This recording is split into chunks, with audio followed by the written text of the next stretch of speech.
Unpacking the Buddha's First Discourse. Episode 4. The Origin of Suffering.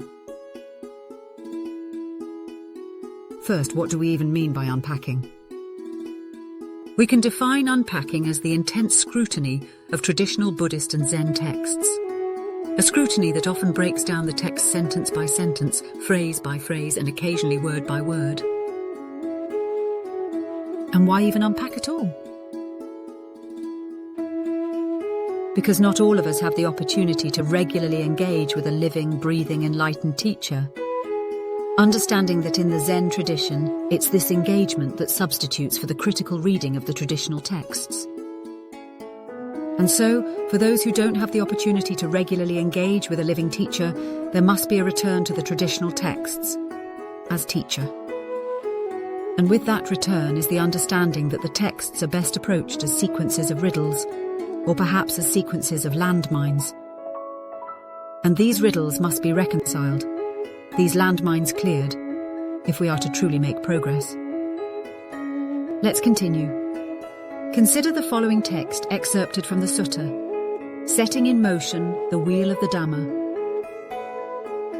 Now this, bhikkhus, is the noble truth of the origin of suffering.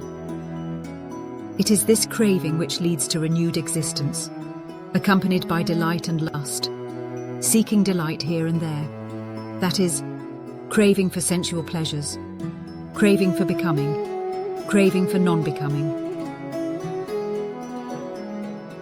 And in aiding in the unpacking of this brief excerpt, we might consider a handful of questions. First, the Buddha identifies craving, tanha, as the origin of suffering. How does this view differ from more external explanations of suffering, such as bad circumstances or unjust systems? Next, the Buddha links craving to renewed existence. How does craving perpetuate the cycle of rebirth, samsara? And what might that imply about how liberation is achieved? Why does the text specify that renewed existence is accompanied by delight and lust? What role does pleasure play in reinforcing the cycle of suffering? The phrase, seeking delight here and there, suggests a pattern of constant searching.